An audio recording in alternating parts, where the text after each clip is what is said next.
E hoje também a gente vai começar uma série dessa mensagens do Sermão do Monte. E antes de nós começarmos a ler, né, o Sermão do Monte ele compreende os capítulos 5, 6 e 7 de Mateus, né? Mas teve no início da minha conversão,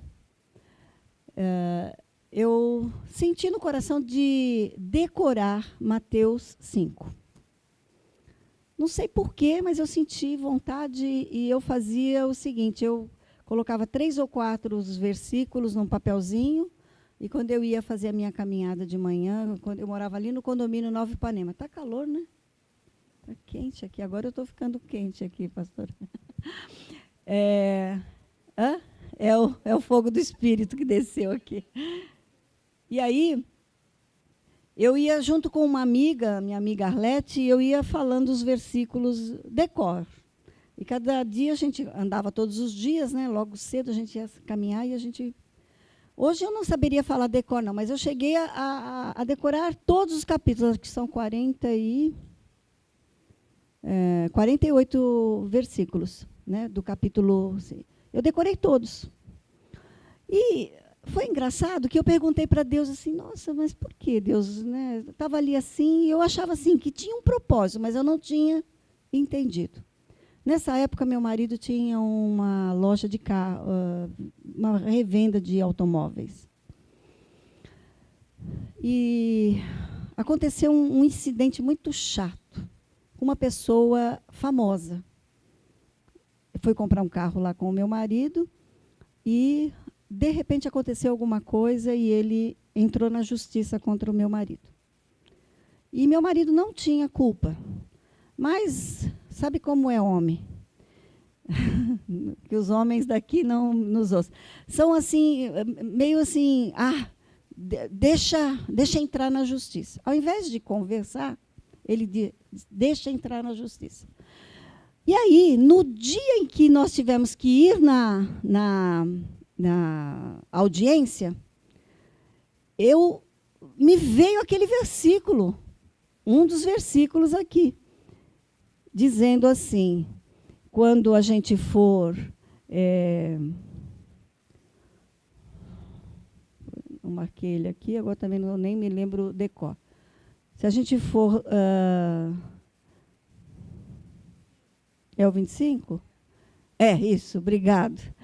Entre em acordo depressa com o seu adversário que pretende levá-lo ao tribunal. Faça isso enquanto ainda estiver com ele a caminho, pois, caso contrário, ele poderá entregá-lo ao juiz, o juiz ao guarda, e você poderá ser jogado na prisão. Na hora que nós estávamos indo assim, de carro lá para o local onde nós íamos nos encontrar com essa pessoa famosa, eu falei, decora esse versículo para o meu marido. Eu não estava nem com a Bíblia. E quando nós chegamos, antes de nós subirmos, eu chamei esse senhor. Não vou falar aqui quem é, porque fica chato, mas eu peguei e chamei. Eu falei assim, vem cá. Eu falei, por que você está fazendo isso? Porque eu fui desmerecido. Quer dizer, eu falei, mas o que aconteceu exatamente? O seu marido nem sequer quis falar comigo, alguma coisa assim. E aí... nós conversamos e não teve absolutamente nada. E aí eu disse, puxa, Senhor, o Senhor me fez decorar 48 versículos por causa desse. Glória a Deus, né? Engraçado, foi uma passagem. E eu só me lembrei desta passagem quando eu comecei a estudar para fazer essa série. Deus me trouxe à memória. Então, é claro que nós precisamos sempre colocar no nosso coração a palavra, porque ela é espada. No momento certo, ela nos defende e podemos atacar com ela, espiritualmente falando e, na verdade, até nas condições normais da nossa vida. Isso foi um parênteses. Mas vamos lá, abram a palavra em Mateus, capítulo 5. A minha versão que eu uso é NVI. Nós vamos ler os primeiros 12 versículos, tá? São as bem-aventuranças. Então, diz assim a palavra de Deus. Vendo as multidões, Jesus subiu ao monte e se assentou. Seus discípulos aproximaram-se dele. Quem que se aproximou dele? Quem é discípulo aqui? É para nós essa palavra. E ele começou a ensiná-los, dizendo: Bem-aventurados os pobres em espírito, pois deles é o reino dos céus. Bem-aventurados os que choram, pois serão consolados. Bem-aventurados os humildes, pois eles receberão a terra por herança. Bem-aventurados os que têm fome e sede de justiça, pois serão satisfeitos. Bem-aventurados os misericordiosos, pois obterão misericórdia. Bem-aventurados os puros de coração, pois verão a Deus. Bem-aventurados os pacificadores, pois serão chamados filhos de Deus. Bem-aventurados os perseguidos por causa da justiça, pois deles é o reino dos céus. Bem-aventurados serão vocês, quando por minha causa os insultarem, os perseguirem e levantarem todo tipo de calúnia contra vocês. Alegrem-se, regozijem-se, porque grande é a sua recompensa nos céus, pois da mesma forma perseguiram os profetas que viveram antes de vocês. Amém? Soraya, você ouviu o que eu falei aqui agora? E aí, Deus está falando aqui no meu coração. Ninguém atira pedra em árvore que não dá fruto. Amém. Os primeiros 2 versículos, né, que diz assim: vendo as multidões. As multidões seguiam Jesus em todo o tempo. A gente não sabe exatamente porquê, mas as multidões seguiam Jesus. Só que ele subiu no monte e ele se assentou. Era uma atitude de rabinos. Ele se assentava para que seus discípulos ficassem perto dele. Não foi uma multidão que subiu com ele. Quem se assentou ali foram somente os discípulos. Nós não sabemos quantos, não fala a palavra aqui. Mas Jesus tinha um timbre de voz, talvez, que pudesse falar, porque ele está na praia, lembra? Numa passagem que ele está na praia, eu falo assim, acho que precisava de um megafone, mas naquela época não tinha um megafone. Como é que ele falava da praia? Ainda entrou e sentou num barco e falava para a multidão. Olha que coisa mais linda. Tem todo um processo assim do vento ter levado a fala, né, a voz dele. Eu sei que tudo isso, ele sabia muito bem disso, mas as pessoas que querem ouvir Jesus são aquelas que se achegam a ele. E ele trouxe vocês aqui hoje, porque ele quer falar para o nosso coração. Aliás, é o que eu peço a Deus aqui, que a gente possa hoje ouvir ele falar de uma maneira muito especial, assim como ele foi falando conforme eu estava estudando a respeito de tudo que Jesus quer nos ensinar através desse sermão.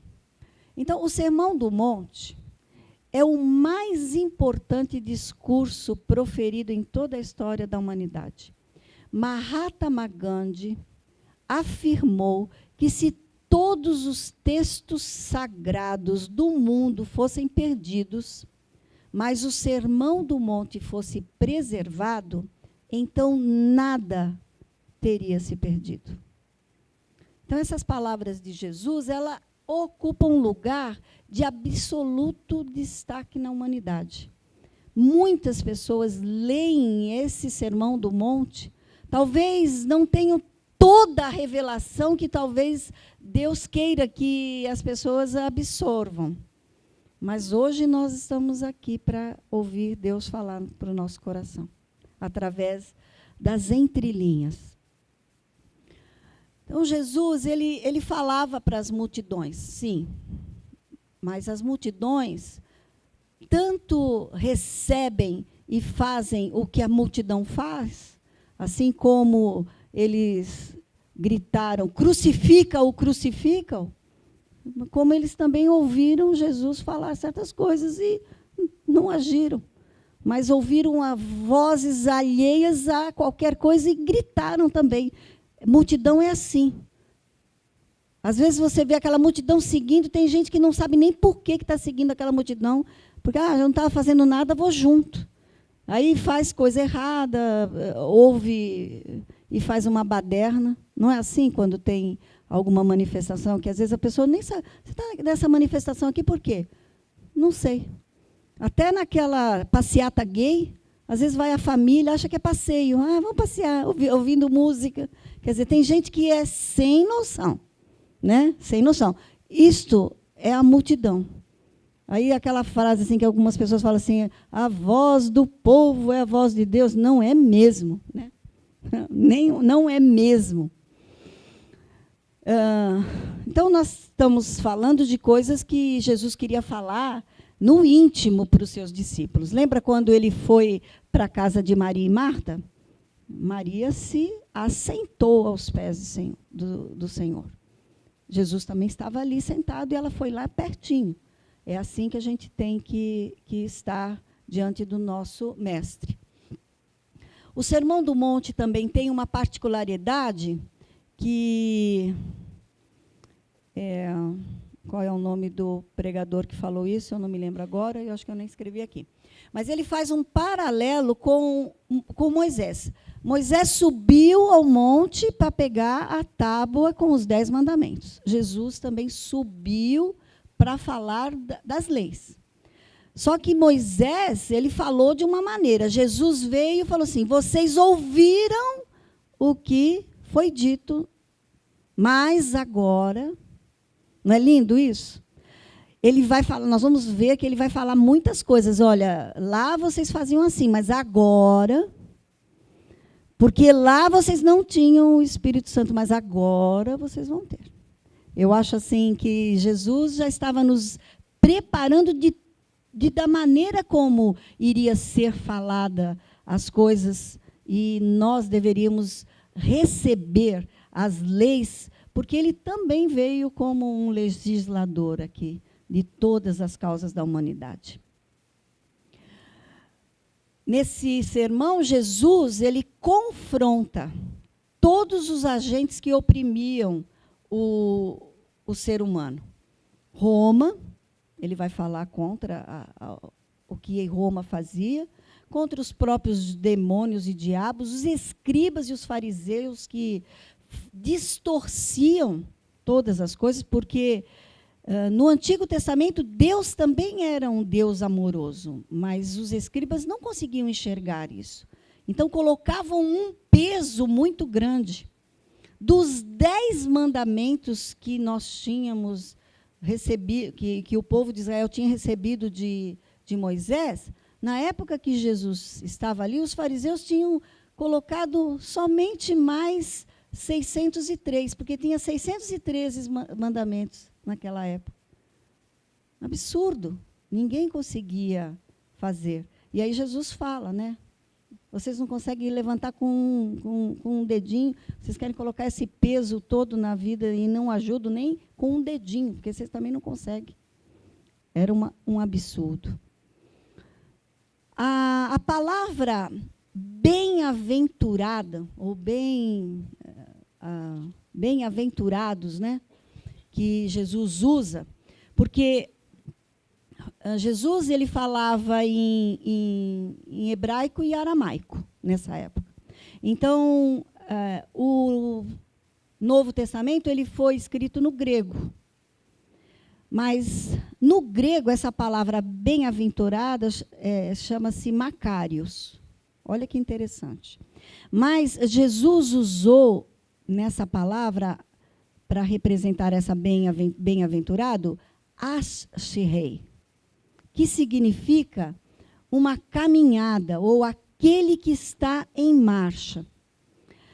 Então, Jesus ele está nos dizendo, se nós queremos ser felizes, bem-aventurados, nós temos que marchar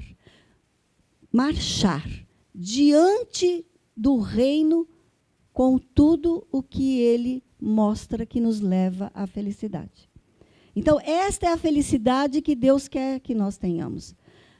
Uma constante marcha de coisas que nós talvez achamos difíceis. Porque fala...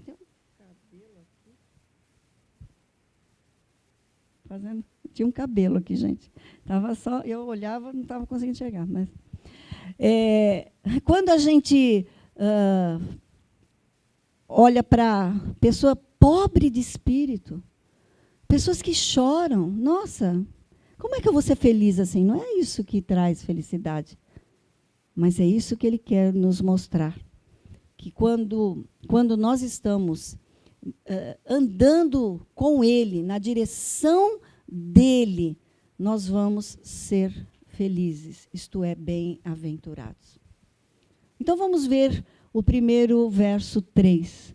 O que significa ser bem-aventurado os pobres de espíritos, pois deles é o reino dos céus.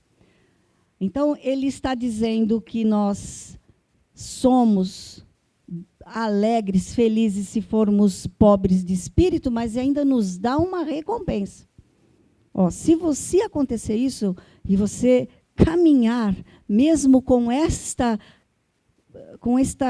vontade de viver as coisas do reino, nós teremos uma recompensa. Nós receberemos o reino dos céus. E quando a gente vê que você é pobre, é porque você necessita de coisas. Toda pessoa que é pobre, ela necessita. Quando o Elias que falou para... o profeta, o profeta perguntou lá para a viúva, o que é que você tem? Não tenho nada. Quem não tem nada precisa de tudo. E o que é que a gente tem? Nós não temos nada. Porque Deus é que tem que nos dar tudo. Por isso que nós somos pobres de espírito. Porque o Espírito Santo de Deus é que vai nos dar. Então, a nossa oração tem que ser, Senhor, eu estou necessitada. Hoje nós clamamos aqui, muito, tanto nos louvores, nós clamamos, nós queremos mais do Senhor. Aliás, já estava sendo orado aqui desde as 5 horas. Quem puder vir para cá às 5 horas e se unir em oração, não sei, às vezes tem um tempinho, 5h30? 5h30, eu pus no Facebook às 17, né? Bom, 5h30, vem para cá. Já começa a preparar esse ambiente para que a glória do Senhor se derrame aqui, porque sem Ele nada podemos fazer. Então, você pode dizer, com certeza, eu não sou nada, eu só preciso da tua presença. Tudo que nós fazemos, nós temos que fazer em função do que Deus nos dá. Por isso, o princípio da bem-aventurança de pobre de espírito é a necessidade. Só que quem sabe o que a gente precisa é o Senhor. Por isso nós pedimos sempre para o Senhor, faça a tua vontade. Porque a vontade dele é boa, é perfeita e é agradável. Ainda que a gente não entenda e não consiga assimilar. Por quê? Porque os pensamentos do Senhor são mais altos que os nossos pensamentos. Os caminhos do Senhor são mais altos que os nossos caminhos. A nossa pequenez não consegue entender todos os caminhos do Senhor. Verso 4. Bem-aventurados os que choram. Como assim? Quem chora é bem-aventurado? Mas ele diz, vocês serão consolados. Mas que contexto Jesus está falando ali? No contexto de uma opressão política, econômica, social. E esse choro era choro mesmo de pessoas escravizadas, pessoas que perdiam tudo, porque Roma ia lá e arrancava mesmo. O povo de Israel não tinha voz. Eles estavam sendo subjugados. Mas hoje, por quem que nós devemos chorar? Nós devemos chorar por aquele que é pecador. Porque o salário do pecado é a morte. E por quem você está chorando? Nós temos feito orações aqui de manhã com os pastores. Nós mudamos a nossa agenda. Todos os pastores agora, nós estávamos fazendo sempre em casa, às 6 horas da manhã, mas daí o pastor falou, não, nós temos que estar juntos. Então, vamos vir para a igreja todos às 8 horas, então nós estamos aqui às 8 horas, e a gente ora um tempo juntos, depois cada um vai para um canto aqui da igreja e tem o seu tempo a sós com Deus. Tem sido algo extraordinário, né, Alba? E depois a gente volta lá pelas 10h30, 10h15, 10h30, para a gente falar o que Deus falou com a gente. E Deus tem colocado muitas coisas lindas no nosso coração. A gente tem compartilhado. E hoje mesmo eu estava chorando pela minha família. A gente tem que derramar lágrimas pela nossa família. Eu não sei quantos daqui tem todos da sua casa com entendimento especial da revelação do Espírito Santo de Deus. Eu não tenho. Então, eu clamo, não só pela minha casa, marido, filhos, nora, genro, para que eles tenham um entendimento das coisas que Deus quer fazer na nossa vida, mas ainda tenho a minha parentela. E eu disse, Senhor, eu quero regar com lágrimas, para que eu possa voltar colhendo os meus molhos, como nós ouvimos uma pregação tão linda. Então, se nós estamos caminhando ainda naquele passo do choro, mas vai chegar uma hora que nós vamos voltar, alegres, colhendo os molhos da nossa vida, amém? E é isso que Jesus está falando aqui. E sabe qual é o princípio desse bem-aventurança? É o princípio do quebrantamento. E Romanos 12:15 diz assim, que nós temos que se alegrar com os que se alegram e chorar com os que choram. Às vezes fica até mais fácil chorar com os que choram, tá? Porque se alguém está chorando, é fácil chorar, né? Alguém está chorando, você já chora junto, né? Mas ele fala também que a gente tem que se alegrar com os que se alegram. Nós temos que aprender a nos alegrar com a alegria do outro, porque enquanto nós estamos aqui chorando, se a gente se alegrar com a alegria do outro, nós não vamos ficar tão deprimidos. Agora, se a gente só ficar chorando e nem se alegrar com a alegria do outro, aí nós não somos bem-aventurados, não.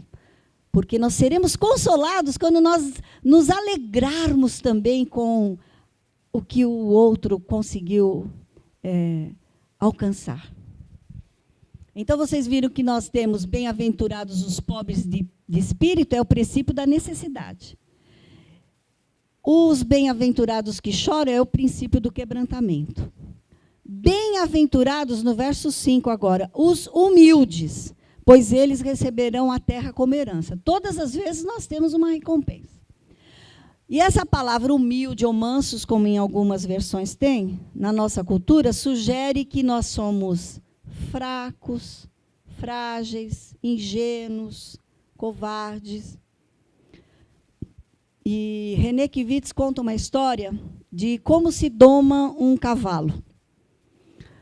O cavalo selvagem, ele precisa ser colocado, joga-se em cima dele aquela sela, e vai lá e aperta a sela. Naquele mesmo instante, o domador dá um pontapé na barriga do cavalo. Parece chato, né? Mas é que o cavalo é muito esperto. Na hora que ele está colocando a sela, ele estufa o peito. Para a hora que o cavaleiro subir nele, aí fica frouxa a sela e o cavaleiro cai. Olha que espertinho.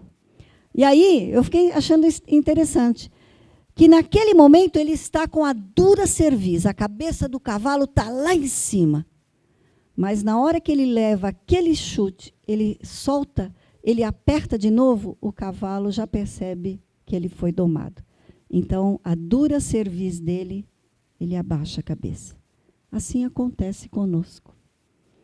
Se você é muito nariz em pé, a soberba não te deixa você se humilhar diante do Senhor. Talvez esteja precisando levar um chute na boca do estômago. E o Espírito Santo, ele não é desse jeito, mas às vezes ele precisa dar um chutezinho na nossa barriga, para a gente perder essa prepotência. Você sabe que muita gente não aceita Jesus como Senhor da sua vida por ser soberbo. Se acha tão importante. Sabe aqueles tudólogos, né, que nem o pastor Josué fala? Sabe tudo, né? Eu sei tudo. Não consegue parar para ouvir o que precisa ser ouvido. Se acha muito bom. E o princípio dessa bem-aventurança é exatamente a submissão. Atos 5:51 diz assim: homens de dura cerviz e incircuncisos de coração e ouvido, vós sempre resistis ao Espírito Santo. Nós não podemos ser dessa maneira. A submissão é um ato de humildade e nós seremos felizes se assim o fizermos. Verso 6, bem-aventurados os que têm fome e sede de justiça, pois serão satisfeitos. Quem são os que têm fome de justiça? São os injustiçados. São aqueles que não têm voz. Mas nós temos que ser voz para essas pessoas. Quem tem fome e sede de justiça, não para si próprio, mas para o outro. Para que nós possamos falar pelo outro. Jesus está nos chamando para que nós sejamos justiça para outras pessoas. E esse princípio é chamado de princípio do desejo. Depois eu vou falar de onde eu tirei. A Lili deve estar lembrando. Nós fazíamos o Mente de Cristo. É um livro maravilhoso. Estuda detalhadamente todos os princípios que Jesus deseja para nós. Eu tirei dali. O Salmo 63:1 diz assim: ó Deus, tu és o meu Deus, eu te busco intensamente, a minha alma tem sede de ti. Eu te desejo, eu te anseio, como uma terra seca, exausta, sem água. O princípio do desejo faz com que a gente tenha fome e sede. A palavra de Deus diz que vai ter um dia que as pessoas vão querer ouvir a palavra de Deus e não vão ouvir. Que nós não passemos por isso e nem a nossa descendência. As pessoas vão querer morrer e não vão conseguir. Nós vamos orar e derramar lágrimas para que isso não aconteça com a nossa descendência. Verso 7, bem-aventurados os misericordiosos, pois obterão misericórdia. Jesus agora começa a falar algo que todos nós devemos aspirar, sermos misericordiosos. Falta muito isso no nosso meio. Falta isso em muitos cristãos que olham, às vezes, para as pessoas que não são ainda, mas olham com um olhar de repúdio repulsa porque a pessoa está fazendo aquilo. Esquece que um dia ela também, a pessoa, eu, por exemplo, será que eu tenho que lembrar sempre, um dia eu também falei coisas que não eram verdadeiras. Mas por quê? Porque eu estava no engano. A misericórdia tem que ser tamanha que Deus falou, olha, você tem a misericórdia que eu terei de você também. Este é um princípio que chama-se de reciprocidade. Você tem que aceitar uns aos outros, como fala Romanos 15, 7. Da mesma forma que Cristo nos aceitou. Deus mandou seu Filho para nos reconciliar com Ele, porque nós estávamos separados dele. Ele se fez pecado por nós, pecadores. Ele olhou para nós com um olhar de ternura e de amor. Tem um escritor chamado André Chourá, que eu não conheço, nunca ouvi falar dele, não, mas o que ele disse aqui, que eu anotei, é que a palavra hebraica que Jesus usou para misericórdia nesse sentido era como se referisse ao útero de uma mulher. Misericordioso é aquele que carrega em seu ventre pessoas frágeis, vulneráveis, seres que necessitam de cuidado, como um bebê. E é assim que é uma pessoa quando aceita Jesus inicialmente. Ele é um bebê espiritual. Nós temos que cuidar. Então, essa misericórdia é como se fosse um útero que concebe, sustenta a pessoa, nutre, abriga essa pessoa da palavra, ensina. Não como assim, caramba, olha o que aquela pessoa está fazendo. Como às vezes a gente vê. Uma pessoa tem na casa dela lá um bar, e, mas eu quero que venha na minha casa fazer uma célula. A gente vai lá. E tem gente que, nossa, vai fazer a célula com esse bar aí. Meu Deus, essa pessoa não sabe ainda. E não é ninguém que vai ter que apontar com o dedo. Nem a pessoa que me levou para Cristo foi na minha casa, eu tinha um crucifixo enorme, eu tinha um monte de santa, porque eu era católica e rezava terço e fazia todas aquelas coisas. Ela nunca falou isso aqui para mim. Você precisa tirar isso. Você tem pirâmide, você faz meditação. Eu energizava a água, sabe aquelas coisas assim, bem. Mas eu estava buscando, errado, mas eu estava buscando. Mas ela não falou, ela simplesmente me deu a palavra. E eu comecei a ler a palavra. E o Espírito Santo um dia me incomodou. E eu tirei tudo da minha casa sem ela ter falado isso aqui. Eu cheguei para ela com um saco de coisa assim. Falei assim, o que eu faço com isso aqui? Ela falou, o que é?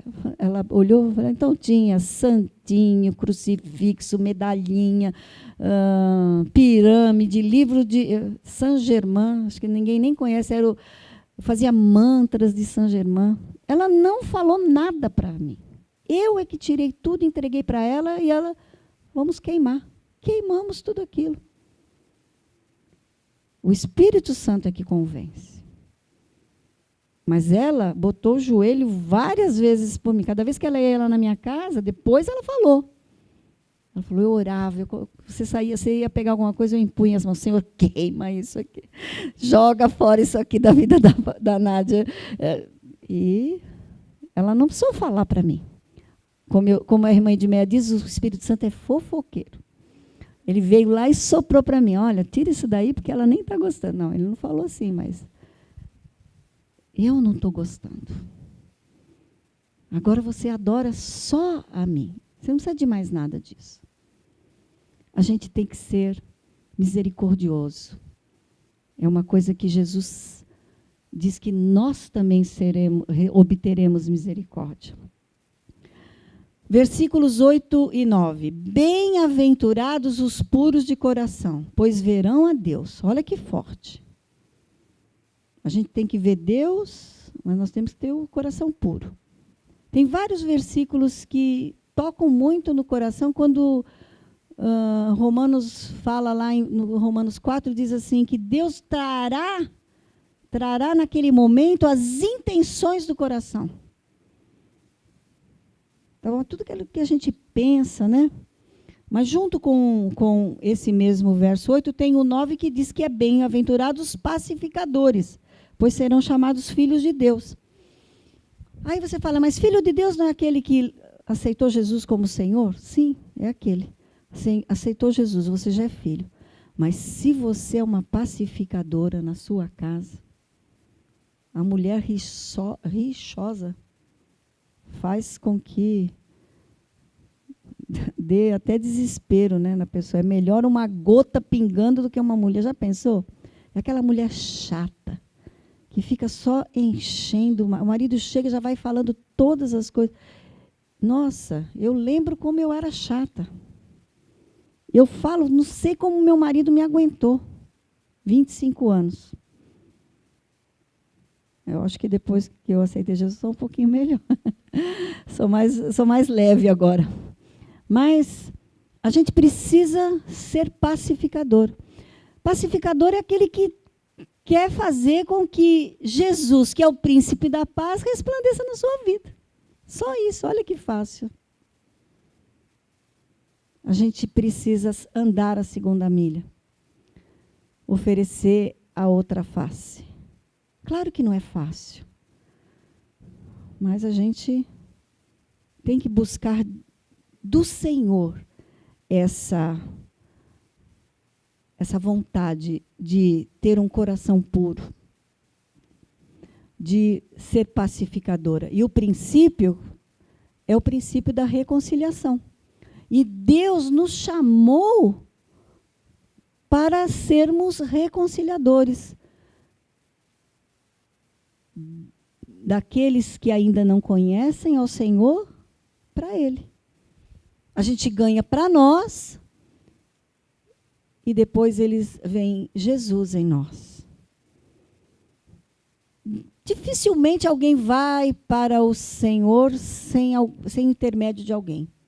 Até tem. Porque Isaías fala disso, que ele foi lá e buscou onde ninguém tinha ido. Ele vai e pega. Mas o privilégio ele tem dado a cada uma de nós, de sermos espelho dele, perfume, brilho dele, para que outras pessoas possam chegar até nós. E esse princípio da reconciliação, eu gosto muito da oração que Jesus fez em João 17, que ele orou por nós, e ele fala algo muito lindo.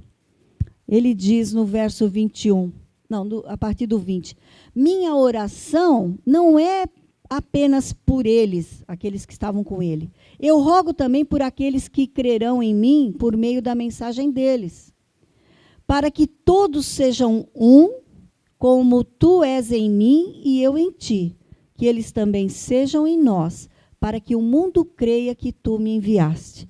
Nós vamos reconciliar as pessoas quando as pessoas verem em nós que nós fazemos parte desse Senhor Jesus que viveu aqui e nos deixou um legado tão lindo.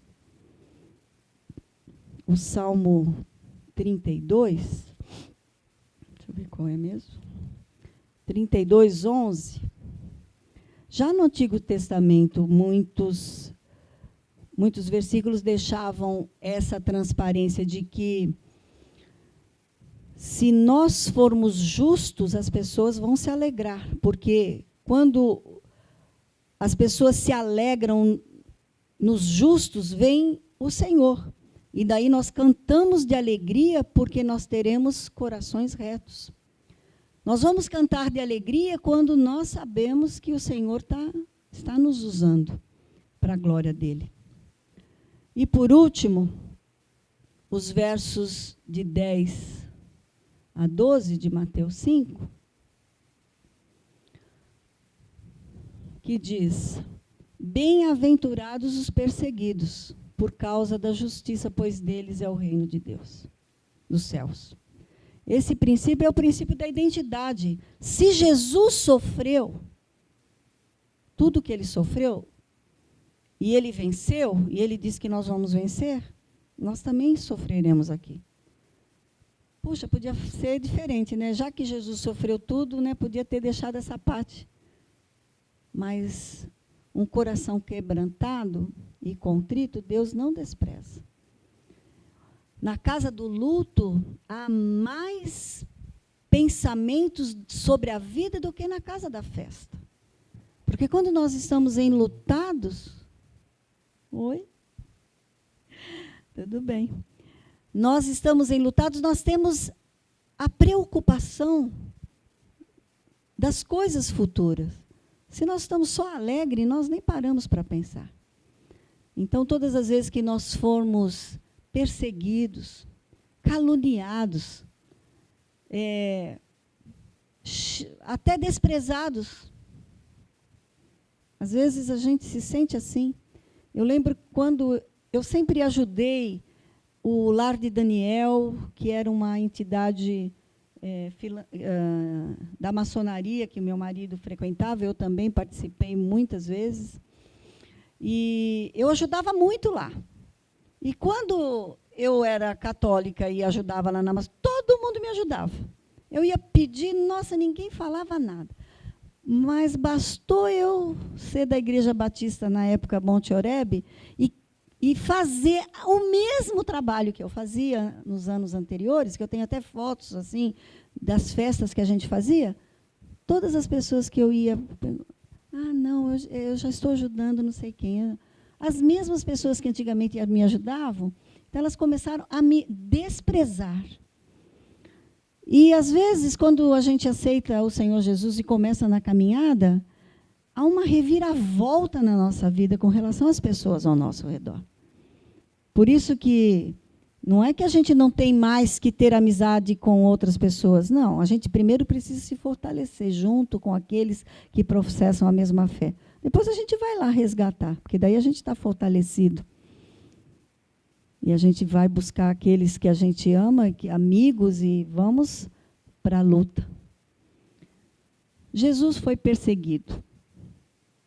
E nenhum dos seus discípulos deve esperar melhor sorte. Nós seremos.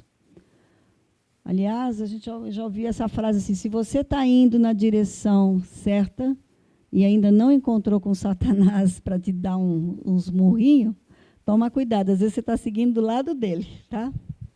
Mas se você está indo contra ele, uma hora ele vai te dar uns murros aí. Mas Deus está conosco. E aonde é que a gente mais enxerga tudo o que Jesus deixou para nós? Para finalizar. Filipenses 2.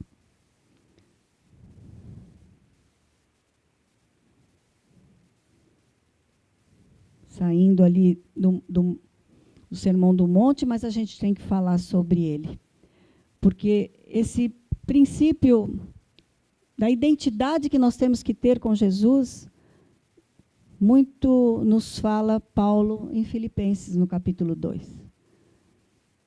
Que ele diz o seguinte, a partir do verso 5, seja a atitude de vocês a mesma de Cristo Jesus, que, embora sendo Deus, não considerou que o ser igual a Deus era algo que se devia apegar, mas esvaziou-se a si mesmo, ele se humilhou, vindo a ser servo, tornando-se semelhante aos homens, e tendo encontrado em forma humana, humilhou-se a si mesmo, foi obediente até a morte e morte de cruz.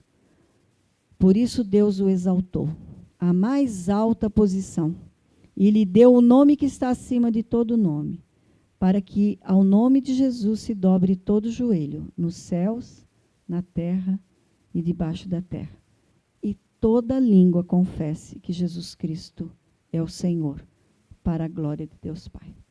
Esse é o nosso Jesus. Esse é aquele que morreu por nós na cruz. E se nós somos discípulos, discípulas do Senhor, nós temos que caminhar. Caminhar para a bem-aventurança. Caminhar com os olhos fitos no reino dos céus, levando no nosso ventre a misericórdia daqueles que Deus tem nos entregado. Tudo isso para glorificar o nome do Senhor. Feche seus olhos, vamos orar. Senhor,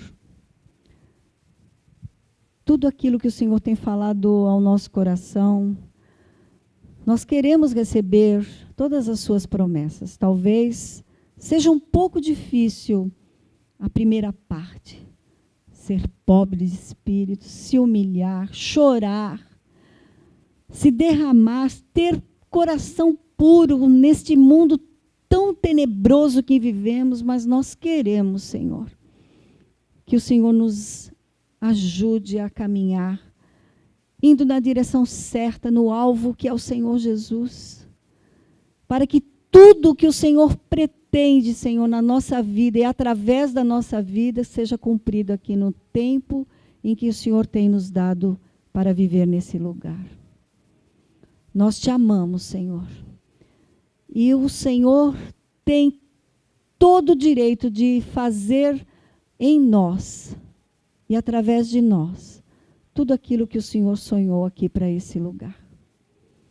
Que o Senhor seja glorificado com o nosso ser, com a maneira como nós vamos viver, para que um dia nós possamos olhar e sermos recebidos na casa celestial, nas regiões celestiais. Te agradecemos, ó Pai, pela oportunidade de servirmos ao Senhor. E é no nome de Jesus que nós oramos. Amém.